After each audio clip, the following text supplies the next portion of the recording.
তোমাদের প্রত্যেকের কাছে দোস্ত অনুরোধ, অবৈধ প্রেমে জড়াবা না, জিনার ব্যভিচারের রাস্তায় যেও না। ওয়ালা তাকরাবুজ জিনা, আল্লাহ কোরআনে বলছে ও আমার বান্দা, জিনা ব্যভিচারের দিকে যেও না। ইন্নাহু কানা ফাহিশা ওয়া সাআ সাবিলা, এটা বড় নিকৃষ্ট কাজ, এটা বড় মন্দ রাস্তা। এই রাস্তায় তুমি একেবারে ধ্বংস বরবাদ হয়ে যাবে। আমার বাপ অনুরোধ করছি, এই নওজোয়ান, মোবাইলে সুখ পাবা না, উলঙ্গ ছবি দেখে সুখ পাবা না। আখিরাত তো বাদ দাও, আমি আনিসুর রহমান লিখে দিলাম, দুনিয়াতেও সুখ পাবা না। প্রিয় বন্ধু শুনো শুনো, নর্তকী দেখে সুখ মেলে না, দুনিয়াতেও না, দুনিয়াতেও। জিনা ব্যভিচার দেখে, উলঙ্গ দৃশ্য দেখে, সুদ আর ঘুষ আর অবৈধ রোজগারি করে কবরে কিছু তো মিলবেই না, আখিরাতের কিছু তো মিলবেই না, দুনিয়ার সুখও মিলবে। আপনি দেখেন গিয়া হাসি, সিনেমার নায়িকার হাসি, সিনেমার নায়িকার হাসি ফরমালিন, ওই হাসির মধ্যে সুখ নেই। সুখ নাই দেখা সুখের আশায়, ভালোবাসা নাই দেখা দিন তারিখ ঠিক করে ভালোবাসার দিন ঠিক করছে, মূলত ভালোবাসা নাই দেখে। কথা বোঝেন নাই? জানোয়ারদের জীবনে কোনো ভালোবাসা নাই, এই জন্য ভালোবাসার দিন তারিখ ঠিক করছে 14ই ফেব্রুয়ারি আমরা শুধু ভালোবাসবো, কারণ দিন তারিখ ঠিক করছি। বাকি তো সবসময় কাজ্জা কারাঙ্গালে করি, এই জন্য দিন তারিখ ঠিক করছি। অথচ যার ভিতরে এক সুতা ঈমান আছে, এক বিন্দু ঈমান আছে, মুসলমানের কোনো বাচ্চা যদি হয়, মুসলমানের কোনো ছেলে মেয়ে যদি হয়, তাহলে মুসলমানের বাচ্চার জন্য বিশ্ব ভালোবাসা দিবস নামে কোনো দিন থাকতে পারে না, পারে না, পারে না, কোনোভাবেই না, কোনোভাবেই না বেটা। ওইটা জানোয়ারদের ভালোবাসা হইতে পারে, কুকুর বিড়ালের ভালোবাসা হইতে পারে, কাফের মুশরিক বেঈমান ওদের ভালোবাসা হইতে পারে বেটা। ইমানদার আমরা মুসলমান, আমাদের আবার আলগা ভালোবাসা কি? আমি আমার আল্লাহকে ভালোবাসি প্রতিদিন, কথা বলে না কেন? আমি আমার রাসূলকে ভালোবাসি প্রতিদিন, আমি আমার মাকে ভালোবাসি প্রতিদিন, আমি আমার বাবাকে ভালোবাসি প্রতিদিন, আমি আমার স্ত্রীকে ভালোবাসি প্রতিদিন, আমি আমার ছেলেকে ভালোবাসি প্রতিদিন, আমি আমার মেয়েকে ভালোবাসি প্রতিদিন, আমি আমার ভাই বোনকে ভালোবাসি প্রতিদিন, আমি আমার গ্রামবাসীকে ভালোবাসি প্রতিদিন। আমার আবার আলগা দিনে ভালোবাসার সবক শিখাবে কার? কথা বলেন, আমার আবার আলগা ভালোবাসা কিতা? আলাদা একদিন হবে কেন? এজন্য মুসলমানের ছেলেরা সতর্ক করলাম, আজকে গুনাহ কিন্তু গ্রামে গ্রামে আর শহরে শহরে সমান। শহরের যত ফ্যাশন গ্রামেও চলে, শহরের যত নোংরামি গ্রামে গঞ্জেও এখন কি। কাজে অনুরোধ আমার, যদি কেউ মুসলমানের বাচ্চা হয়ে থাকো, এখানে যারা বসছো তোমাদের কাছে বললাম, কেউ নিজের মোবাইলে 14ই ফেব্রুয়ারি নামে কোনোভাবেই ভাইয়া কোনো মেসেজ, কোনো ছবি, কোনো ফুল, কোনো ভালোবাসার কোনো শব্দ, ভালোবাসার কোনো বাক্য কোনো মেয়ের কাছে, কোনো অচেনা মেয়ের কাছে, অপরিচিত কারো কাছে আলাদাভাবে এই দিনের নামে কোনো ভালোবাসা সরবরাহ করা কোনো মুসলমানের বাচ্চার কাজ হতে পারে না। আল্লাহ আমাদেরকে লজ্জা শরম দান করুক, আল্লাহ আমাদেরকে ঈমান আমলের তৌফিক দান করুক। আমার ভাইয়া, এটা জরুরি বিষয়, আজ সতর্ক করার এত দরকার হয়ে পড়ছে। বাংলাদেশের কুছ নাই, মা কি মনে করবে তোর, বাবা কি মনে করবে বাদ দাও, এলাকাবাসী কি বলবে তোর বাদ দাও। আমরা দুজন দুজনকে ভালোবাসি, এটাই বড় কথা। এখানে মা কি আবার, এখানে বাবা কি আবার, এখানে গ্রামবাসী কি আবার, এখানে বংশমর্যাদা, এলাকার সম্মান গৌরব কি আবার, আমাদের ভালোবাসাই বড়। এই কথা যারা করছো, ওরা আহ্বান জানাইছে এই বছর 14ই ফেব্রুয়ারিকে সামনে রেখে তারা দ্বিধাহীন ভালোবাসার গল্প, তোমরা কাছে আসো, গল্প জানাও, তোমাদের কাহিনী জানাও, তারা জানাইলে তারা পুরস্কার দিবে। জানেন আমার সন্তান মুসলমানকে কোথায় নামায় দিছে? অর্থাৎ ভালোবাসার মধ্যে কোনো দ্বিধা করবা না, এক সিনেমার নায়ক, আমি পত্রিকায় পড়ছিলাম, হিন্দু নায়িকা, আরে হিন্দু মহিলাকে বিয়ে করছে কলকাতার। পরে জিজ্ঞেস করছে, আপনি হিন্দু মহিলাকে বিয়ে করলেন, আপনি মুসলিম? ওই লোক, ওই ডাকাত, ওই জানোয়ারে পরিষ্কার জবাব দিছে, ভালোবাসা কোনো জাতপাত মানে না, ভালোবাসায় কোনো জাতপাত নাই। এটা কুত্তা হোক, বিড়াল হোক, শুয়োর হোক, একটা উত্তা লাইলে হয়েছে, হতন লইয়া কথা। কুত্তার লগে ঘুমাইছি না শুয়োরের লগে ঘুমাইছি, ভালোবাসার কোনো কি নাই, জাতপাত। জাতপাত না মানে না, এটা কি মানুষ জাত না কুত্তার জাত? এতটা ওটানের দরকার কি? বলেন নাউজুবিল্লাহ। আর এটা বাস্তব তো। ইউরোপ আমেরিকাতে তো হাজার হাজার লাখ লাখ মহিলা মেয়ে কুত্তার লগে রাত কাটায়, কুকুর পালে, কুকুররে খাওয়ায়, কুকুররে গোসল করায়, কুকুররে গা ধোয়ায়। ইউরোপ আমেরিকা অ্যাভেলেবেল এটা। তাহলে বুঝাই তো গেল কোনো জাতপাত নাই, মানুষ না কুকুর। কিন্তু মুসলমান, আমাদের ভালোবাসার জাতপাত আছে কিনা বলেন না? আমাদের মধ্যে মা বাবা পরিবার এলাকা প্রত্যেকের সম্মতি, ওদের দিকে নজর রাখা, এটা কি দরকার আছে কিনা বলেন? তাইলে স্বামী স্ত্রীর পবিত্র বন্ধন এক ছেলের জন্য উপযুক্ত হলে তার গোটা ফ্যামিলি তো তার জন্য ভাবে, ঠিক কিনা বলেন? এক মেয়ে উপযুক্ত হলে তার গোটা ফ্যামিলি তো তার জন্য বিবাহের কথা ভাবে। তাইলে তুমি ভালোবাসার পরে যে জিনিসের উদ্দেশ্য সাধনা, সেই ভালোবাসার ফলাফল স্বামী স্ত্রীর বন্ধন, সেটা তো মাই মিলাই দিবে, বাবাই তো চেষ্টা করে দিবে মেয়েটার জন্য, ছেলেটার জন্য। তুমি কেন নিজে এই নাফরমানি করছো? কথা বলেন না কেন? তুমি এই কেন অন্যায় করছো? তুমি কেন এই অবৈধ কাজ করছো? পৃথিবীর কোন মা বাপ তার সন্তানকে বিয়ে করাইতে চায় না উপযুক্ত অবস্থায়? বলেন, কোন মা বাপ তার মেয়েকে বিয়ে দিতে চায় না? মা বাবার ঘুম হারাম হয়ে যায়, মেয়েটা উপযুক্ত হইলে কখন মেয়েটাকে বিয়ে দিবে, ঠিক কিনা বলেন না কেন? এটাই তো মা বাবার স্বভাব, এটাই তো পৃথিবীর আজকের একদিনের ঘটনা না। সেই আদম আলাইসাল্লাম থেকে নিয়ে হাওয়া আলাইসাল্লাম থেকে নিয়ে যদি নারী পুরুষের এই সম্বন্ধ না হতো তো পৃথিবীর মানুষ এই পর্যন্ত আইতো? কথা বলেন না কেন? এই পর্যন্ত আসতাম আমরা? তাইলে আল্লাহ আমাদেরকে বুঝার তৌফিক দান করুন। অনেক ছেলে বসছো মাশাআল্লাহ। এজন্য ভাইয়া তোমাদেরকে বললাম, শুধু 14ই ফেব্রুয়ারি নিয়ে কথা না, তোমাদের প্রত্যেকের কাছে দোস্ত অনুরোধ, অবৈধ প্রেমে জড়াবা না, জিনার ব্যভিচারের রাস্তায় যেও না। ওয়ালা তাকরাবুজ জিনা, আল্লাহ কোরআনে বলছে, ও আমার বান্দা, জিনা ব্যভিচারের দিকে যেও না। ইন্নাহু কানা ফাহিশা ওয়া সাআ সাবিলা, এটা বড় নিকৃষ্ট কাজ, এটা বড় মন্দ রাস্তা। এই রাস্তায় তুমি একেবারে ধ্বংস বরবাদ হয়ে যাবে। আল্লাহ আমাদেরকে বুঝার তৌফিক দান করুক। আল্লাহ আমাদেরকে, আমাদের চোখ, আমাদের দিল খুলে দিক, বলেন আমিন। আমি মূলত এবার যে আয়াতটা পড়ছি, এই আয়াতটার মধ্যে এই ভালোবাসার কথা, হ্যাঁ এই জন্য এটা পড়ছি। এগুলো এতক্ষণ বলার উদ্দেশ্য হইল এই আয়াতটাই ভালোবাসার আয়াত। বলেন আলহামদুলিল্লাহ। কোরআনুল কারীমের এই সূরা তাওবার এই 25 নম্বর আয়াতে আল্লাহ পাক রব্বুল আলামিন এখানে দুইটা ভাগ করছে আয়াতটাকে। আল্লাহ বলেন একদিকে 8টা জিনিস বলছে। কয়টা? 8টা। আল্লাহ বলছে এই 8টা জিনিস একদিকে, আর একদিকে 3টা জিনিস বলছে।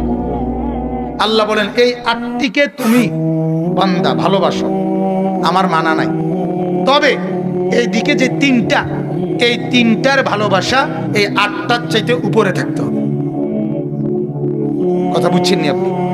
এই 8টির প্রতি তুমি মনোযোগী হও, আগ্রহ থাকুক তোমার, আমার মানা নাই, তবে এই 8টির উপরে এই 3টা জিনিসের ভালোবাসা উপরে থাকতে হবে বেশি। যদি এর উল্টা হয়, যদি এর উল্টো হয়, মানে কি? ওই 3টার ভালোবাসা নিচে নেমে যায়, 8টার ভালোবাসা উপরে উঠে যায়। আল্লাহ বলেন ফাতারাব্বাসু, তাইলে অপেক্ষা করো, হাত্তা ইয়াতি আল্লাহু বিআমরিহি, আমার আযাব, আমার শাস্তি আসা পর্যন্ত অপেক্ষা করো, অচিরেই আমার আযাব আসবে। তুমি টের পাইবা আমি কি জিনিস। তাইলে আমি আপনাদের কাছে বললাম মহব্বত, ভালোবাসা। আল্লাহ তাআলা বলেন একদিকে 8টা আরেকদিকে 3টা। আল্লাহ বলেন ওই 8টাও থাকবে, মানা নাই, তবে 3টা থাকবে উপরে। যদি উল্টা হয়ে যায় আমার শাস্তির অপেক্ষা করো। আমি কি দেব? শাস্তি। 8টা কি কি? 1 নাম্বার, কুল ইন কানা আবাউকুম। আল্লাহ বলেন এ নবী বলে দেন, যদি তোমাদের ভালোবাসা হয় এই 8টি জিনিসের প্রতি। 1 নাম্বার আবাউকুম, তোমাদের বাবা মা। বাবা মা, দাদা দাদি, নানা নানি, এরা মানে বাপ দাদা, সহজ কথা। কি বলেন না? 1। 2 ওয়া আবনাউকুম, তোমাদের সন্তানাদি, ছেলে মেয়ে, এদের প্রতি ভালোবাসা। 3 ওয়া ইখওয়ানুকুম, তোমাদের ভাই বোন, ভাই বেরাদর, ওটা হলো। 4 ওয়া আজওয়াজুকুম, তোমাদের স্ত্রী। স্ত্রী হলে স্বামী। আজওয়াজের মধ্যে দুটো অর্থ আছে, মানে জোড়া, তোমার জোড়া। তোমার তুমি বেড হইলে তোমার স্ত্রী, আর তুমি মহিলা হইলে তোমার কি? স্বামী। জান্নাত তো পুরুষ নারী সবার জন্য দরকার না? কথা বলেন না? কোরআন পুরুষ নারী সবার জন্য না? 4টা। 5 নাম্বার ওয়া আশিরাতুকুম, তোমার আত্মীয় স্বজন, শ্বশুর শাশুড়ি, চাচা মামা ফুফা খালু, হ্যাঁ এরা আত্মীয় স্বজন। কয়টা হলো? কন?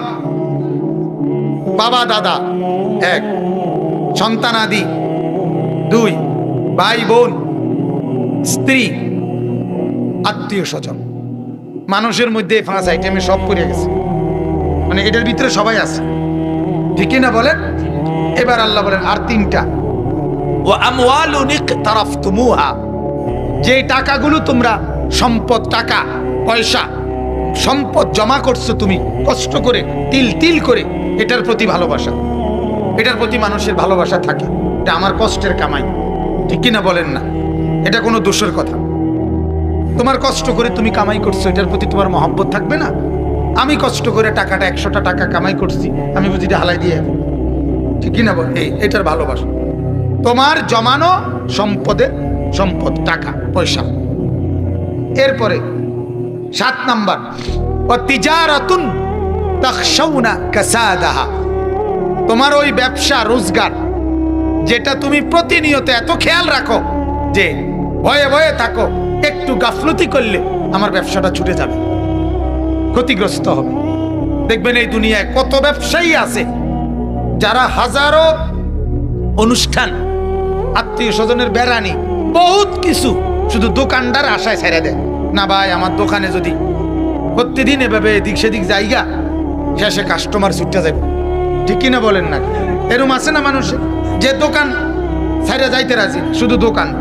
আল্লাহ বলেন তোমার যেই ব্যবসা উপার্জন, তোমার অটো, তোমার সিএনজি, তোমার প্রাইভেট কার, তোমার গাড়ি, এই যে আমার যে ড্রাইভার গাড়ি চালায়, আমার সারাক্ষণ তার নজর গাড়ির দিকে, সারাক্ষণ খেয়াল রাখে।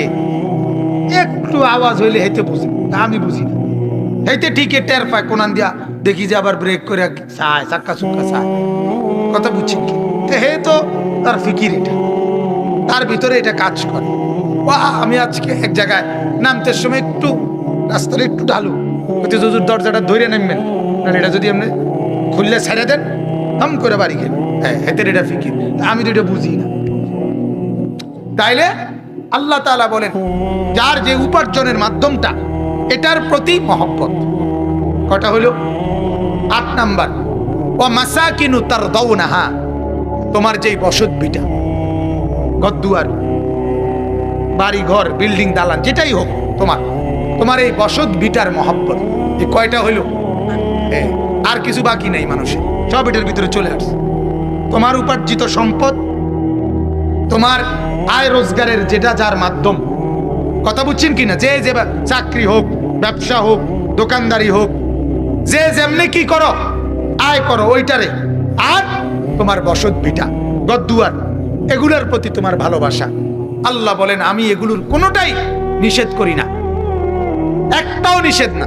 মা বাপকে ভালোবাসা নিষেধ, হ্যাঁ, সন্তানাদিদেরকে ভালোবাসা নিষেধ, স্ত্রীকে ভালোবাসা নিষেধ, ভাই বোনকে ভালোবাসা নিষেধ, আত্মীয় স্বজনকে ভালোবাসা নিষেধ, আমার নিজের উপার্জিত টাকাকে মহব্বত করা নিষেধ না, নিষেধ। আমার উপার্জনের মাধ্যম, আমার এটা নিষেধ না, আমার বসত বিটা নিষেধ না। আল্লাহ বলেন এগুলোর ভালোবাসা আমি গ্রহণ করলাম, তবে আমি আল্লাহর শর্ত হইল এইগুলো, এই 8টার সবগুলো আহাব্বা ইলাইকুম মিনাল্লাহি ওয়া রাসূলিহি ওয়া জিহাদিন ফি সাবিলিহি। এই 3 জিনিসের ভালোবাসা। 1, আমি আল্লাহর প্রতি ভালোবাসা। 2, আমার রাসূলের প্রতি ভালোবাসা। 3, আমার রাস্তায় জান চাইলে দিয়ে দিবা, মাল চাইলে দিয়ে দিবা, এ কথার ভালোবাসা। কত হলো? 1, আল্লাহর ভালোবাসা। 2, রাসূলুল্লাহ সাল্লাল্লাহু আলাইহি সাল্লামের ভালোবাসা। 3, আমার রাস্তায় জান দরকার হইলে জান দিবা, মাল দরকার হইলে মাল দিবা, এই ভালোবাসা। আল্লাহ আমি রেডি, আপনার জন্য চাইলে আমি সবার আগে দেব। আপনার মসজিদ, মাদ্রাসা, এতিম, অসহায়, গরিব, দুঃখী, বিধবা, প্রতিবন্ধী, বিকলাঙ্গ, মুসাফির, পথিক, অভাবী, যার জন্য চায় আল্লাহ এগুলো আপনার রাস্তায় দেওয়া, এগুলো আমি দেব। কথা বুঝছেন কিনা? আপনার দ্বীনের জন্য জান কুরবানি দরকার, আমি রেডি, আমি দেব। তো আল্লাহ বলে এই 3টা ভালোবাসা, আমি আল্লাহর ভালোবাসা, আমার বন্ধুর ভালোবাসা মানে রাসূলুল্লাহর ভালোবাসা, আমার রাস্তায় জান কোরবানি, মাল কোরবানির ভালোবাসা, এই 3টা থাকতে হবে ওই 8টার উপরে। বুঝাইতে পারলাম নি কোন? নালে আবার বুঝছেন কি না কোন? না বেশি আবার দেরি করলে জিনিসটা দেরি ঠান্ডা হয়ে গেলে তো ফাতারাব্বাসু। আল্লাহ বলেন যদি এই 8টি জিনিসের ভালোবাসার চাইতে আল্লাহর ভালোবাসা, আপনি রাসূলের ভালোবাসা এবং আমার রাস্তায় জান মাল কুরবানির ভালোবাসা যদি বেশি না হয়, আল্লাহ বলেন ফাতারাব্বাসু, নবী আপনি বলে দেন সবাইকে তোমরা অপেক্ষা করিও হাত্তা ইয়াতি আল্লাহু বিআমরি, অচিরেই আল্লাহর আযাব, শাস্তি আসবে। আখিরাতের শাস্তি তো হবেই, কবরের শাস্তি তো হবেই, দুনিয়ার শাস্তি হলো এই সাংসারিক এই শান্তি আর মিলবে না, মিলবে না। কিস্তি লইতে লইতে ফকির হয়ে গেছে, কিন্তু বেডি খুশি হয় না, উতাইতে খুশি হয় না। ৬,০০০ টাকার কিস্তি, সেদিনও আমার এক লোকে বলছে হুজুর আজ ৬ লাখ টাকা হয়েছে আমার কিস্তি। এখন বৌজি থুইয়া বাইতে বাইকে গেছে, তার ভাই আমার কাছে দোয়া চাইছে এই কয়দিন আগে, অভাব চায়। এটা বড়, ওই যে আল্লাহরে নাফরমানি করছো, আল্লাহ বলে শাস্তি উঠাই দিছে। এক বেলা বেড়ি, বেড়ির গা 3 পিস আছে, ও বেড়ির শাড়ি কাপড় আছে, শুধু উত্তরের ঘরের ভাবি আরেক কালারের একটা 3 পিস কিনছে। বেড়ারে আইয়া কইছে বিশ্বাস করো তুমি যদি নিজের চোখে দেখতা, উত্তরের ঘরের ভাবি একটা 3 পিস কিনছে রে, আল্লাহ আল্লাহ আল্লাহ, এটা এত সুন্দর, আমি এটা কিতা কিনলাম ফিসে দিয়ে। বেড়ি বেড়ি জামাই রে কয় তুমি যদি নিজের চোখে দেখতা, তুই বেড়ি নিজে আরেক বেড়ি রে দেখাইতে বললা দাওয়াত দিতেছ, বেকুব তোর বাতরান দেখে। যদি হেবিডি রে ভাগ্য যায় তো জামাই, যে যখন হেবিডি রে বেশি সুন্দর লাগছে তো তুমি বাদ। কথা বোঝেন না? তাহলে এটা তো কোনো ইমানদারের কথা হইতে পারে না। তো এরকম আপনার দেখা গেছে ওই অভাব, ওই এবারে হেবাটা হয়তো কইলো না আমি পারতাম না, হ্যাঁ আমার পক্ষে সম্ভব না, আমি একবার কিনে দিছি একটা তোমারে, আবার হেবিডিটার মতো আর একটা কিনতে পারতাম না। সংসারে যা করলাম এই অজাতের ঘরে, হ্যাঁ আজ 30 বছর জীবনে কোনোদিন একটা মন মতো জিনিস লইতে পারলাম না, যা সংসারে করে গেল শেষ। 30 বছর চালি মারি, 30 বছর কি বুঝলা গেছে, সব শেষ। বলেন নাউজুবিল্লাহ। তাইলে সুখ মিলে না, আল্লাহকে নারাজ করে কি মিলে না? যে বিবিরে টেলিভিশন দেখাইছেন সুখ মিলবে না। যে ছেলেকে নামাজ না পড়াইয়া ঘরের মধ্যে শুয়ে আছে, একটা ওয়াক্ত নামাজ পড়ে না, ফজরের নামাজ পড়ে না, আপনার চোখের সামনে আপনার নাফরমান ছেলে ঘুমায়া থাকে, আপনার নাফরমান মেয়ে ঘুমায় থাকে, তাহলে তো আল্লাহর মহব্বত নিচে নেমে গেছে, রাসূলুল্লাহর মহব্বত নিচে নেমে গেছে। নেমে গেছে না বলেন না? সন্তানের মহব্বত উপরে উঠে গেছে, স্ত্রীর মহব্বত উপরে উঠে গেছে, মা বাবার মহব্বত উপরে উঠে গেছে, বাচ্চা কাচ্চাদের মহব্বত উপরে উঠে গেছে। টেলিভিশন চলতেছে তো আপনার বিবি বাচ্চা খুশি, আল্লাহ তো নারাজ। আপনার ঘরে সুদ ঘুষের টাকা তো আল্লাহ তো নারাজ, ওরা না খুশি। আপনার ছেলে মেয়ে বেপর্দা তো আল্লাহ তো নারাজ, ওরা না খুশি। মেয়েটা বেপর্দা, ছেলেটা মোবাইলে অশ্লীল ছবি দেখে, এক ওয়াক্ত নামাজ পড়ে না, ওরা তো খুশি, কিন্তু আল্লাহ আর রসুল তো নারাজ। আল্লাহ বলে অপেক্ষা করো, শাস্তি মিলবে তোমার। ওয়াল্লাহু লা ইয়াহদিল কওমাল ফাসিকিন। শেষ কথা হইল, আল্লাহ তাআলা বলেন, ও বান্দা মনে রাখো, পাপীকে, নাফরমানকে, অবাধ্যকে, ফাসিককে, কবিরা গুনাহকারীকে আমি আল্লাহ হেদায়েতের পথ দেখাই না, আলোর পথ দেখাই না, জান্নাতের রাস্তা দেখাই না। গুনাহমুক্ত জিন্দেগিতে জান্নাতের ঘ্রাণ, আরে গুনাহওয়ালা জীবনে আপনি জান্নাতের ঘ্রাণ পাবেন না। গুনাহ আপনাকে গুনার দিকে টেনে নেবে। একটা সিগারেট আপনাকে পরবর্তী সিগারেট ধরাইতে উৎসাহিত করবে, একটা ছবি আরেকটা ছবি দেখতে উৎসাহিত। কথা বুঝছেন কিনা? এই জন্য আল্লাহ বলেন, পাপী নাফরমানকে আমি পথ দেখাই না, পথ দেখাই। এজন্য ভাইয়া অনুরোধ করছি, তাইলে আপনার আল্লাহ সংসার করতে নিষেধ করছে, ঠিক না? কথা বলেন না কেন? আয় রোজগার করা নিষেধ, বউ বাচ্চা পালা নিষেধ, শুধু নিষেধ আল্লাহকে নামায় দেওয়া, রাসূলকে নিচে নামায় ফেলা। এটা কি? এটা খেয়াল করুন। আপনি দেখেন, আমি আপনাদের কাছে অনুরোধ করলাম, ভালোবাসার এই স্লোগানটা আপনারা নেন। আপনি আপনার ছেলেটা দেখেন নামাজ পড়ে না, কেন পড়ে না? আপনি একটু ভাবেন, বিবি কেন পর্দা করে না? আপনার ঘরে কেন টেলিভিশন চলবে? আপনি একটাবার বিবেককে বলেন, এটা কারে খুশি করার জন্য আপনি টেলিভিশন চালাচ্ছেন? আপনি অবৈধ রোজগার কেন করছেন? যে ছেলেটা এক ওয়াক্ত নামাজ পড়ে না, তার লাগে কিস্তিতে টাকা লইয়া তারে বিদেশ পাঠাইতেছেন, আপনার কি অর্জন হবে এতে? বাবা বলেন, আখেরাত কথা কয় না, কবর, দুনিয়া, দুনিয়াও তো না, এতে খবর রাখতো না, খবরও রাখবে, খবরও রাখবে। কথা বুঝছেন? নাফরমান যে আল্লাহর নাফরমান, আর যে মানে অর্থাৎ হইল যে এর থেকে বড় সত্তার নাফরমানি করে যেতে খারাপ রয়েছে, এটা আপনার গণব। কিন্তু কথা বোঝেন না এমনি, এতে তো এটাই বুঝাইতে চাই আমি আল্লাহরে তো কি করি না, গণার ধরি না।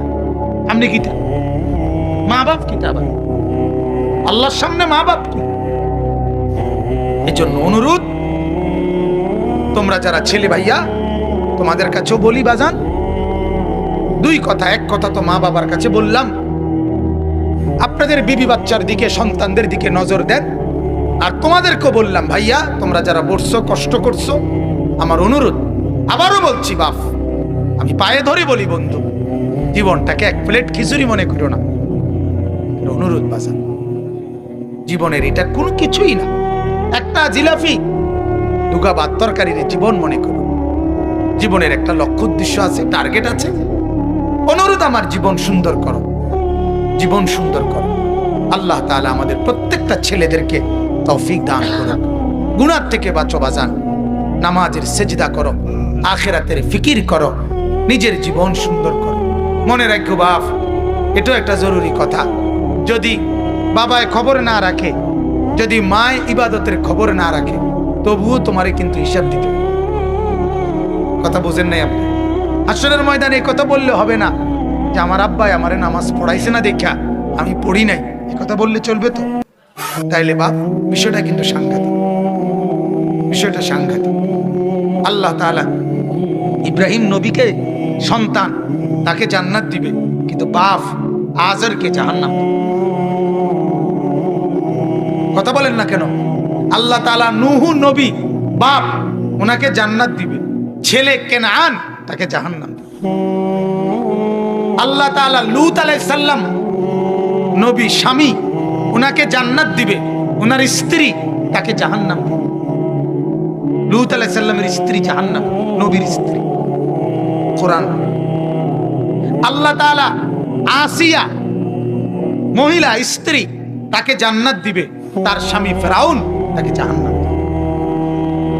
স্বামীরে বুঝাই দিল তুমি কিন্তু জান্নাতি হতেই হবে, স্ত্রীকে বুঝাই দিল তুমি কিন্তু জান্নাতি হতেই হবে, বাপকে বুঝাই দিল তুমি কিন্তু জান্নাতি হতেই হবে, ছেলেকেও বুঝাই দিল তুমি কিন্তু জান্নাতি হতেই হবে।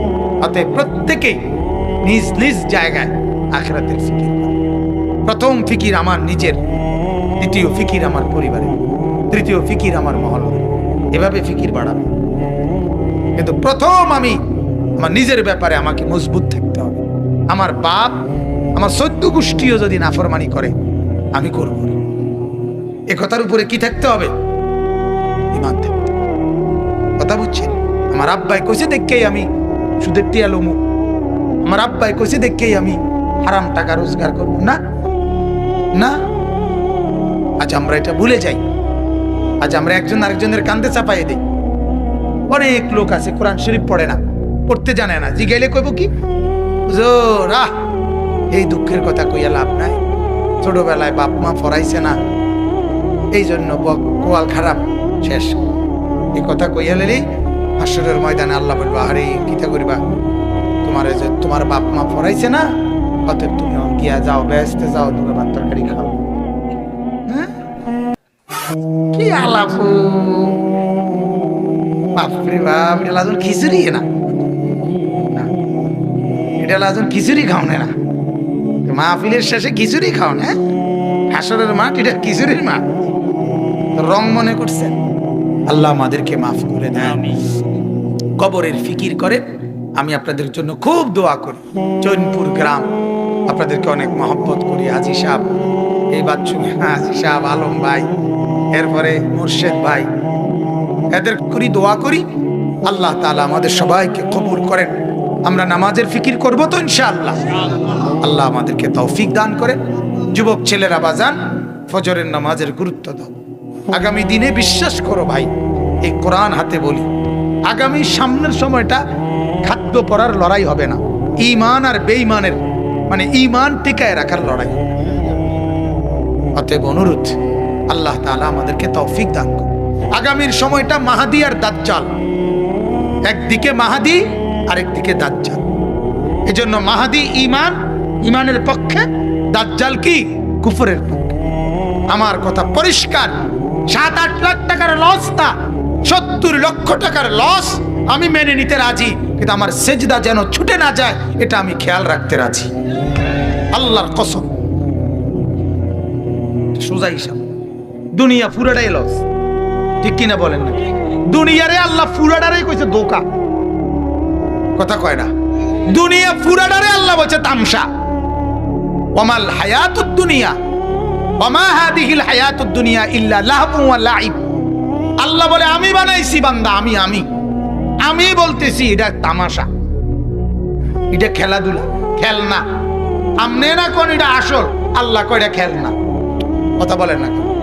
আমি কিছুদিন আগে কোম্পানিগঞ্জ এক ব্যবসায়ী রে, আমার ছোট ছেলেটার বয়স 5 বছর, সাফওয়ান। তা আমি এক পরিচিত ব্যবসায়ী রে পেলাম, সেলিম ভাই আমার একটা ভেকু বুঝেন না, মাটি কাটে যে, আমার একটা ভেকু লাগবো সাফওয়ানের লেগা। হ্যাঁ, আমার ছেলেটার ছোট ছেলেটার লেগা অবশ্যই একটা ভেকু কিনে রাখবেন আমার লাগবে। তোর সাথে আরেকজন আছে, কইন্নারিল্লাহ হুজুর হে এতে এক দূরি ফোলার লাগিয়া ভেকু কিনতো। তা নাই বললাম না ভাইয়া খেলনা কি মূলত কি খেলনা, মানে ওই বেকু খেলনা বেকু আরি। তা আমার তখন মনে হইলে আরে আরে আল্লাহ তাআলা ঠিক এরকম বলছে, এইতে যে একটা দফাদফি করতে আছে 10 তলা ফ্ল্যাট করিয়ে, আল্লাহ কয় বান্দা আর শাজিম থেকে আল্লাহ হাসে আর হাসা কয় আনিস খেলনা, ঠিক না? তো এ না করে কি বিল্ডিং, আল্লাহ কি কয় আনে যেটি খেলনা খেলনা, এটি ফেলনা, এটি হুদ্দা না, হায় হায় হুদ্দা না, থাকতো না তৈরি। যেদিন সব ঘুষে ফেলবি সেদিন কবর তোরে ডাক দিয়া বলবে, এই বেটা দিয়া ছেড়ে দে বিল্ডিং, ছেড়ে দে ওই দালান প্রাসাদ, একটা লাঠি দিয়া নাফরমানকে কবরে ফেলে দিয়ে কবর বলবে, আয় আয় বেটা দেখ, ডানেও আর কোনো টাইলস নাই, বামেও নাই, পায়ের দিকেও নাই, মাথার দিকেও নাই, উপরেও নাই, নিচেও নাই, দেখ চতুর্দিকে মাটি আর মাটি। কি ভাবছিলি, কি ভাবছিলি? কোথায় সোফা, কোথায় খাট, কোথায় ভালো টাইলস গুলো, কোথায় পাইপের গেট, কোথায় থাই গ্লাস, কোথায়? কবর তখন বলবে, বান্দা বল সেগুলো কোথায় রেখে আসছো?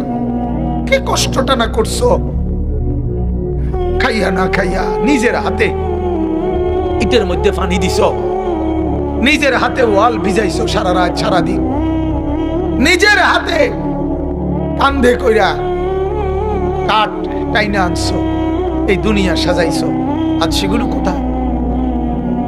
আজ ছেলেরা কই, যেই দিন বাপ মরে সেই দিন রাতেও সন্তান যাই কান্দাকাটি করুক, রাত হইলেও ভাত ঠিকই খায়।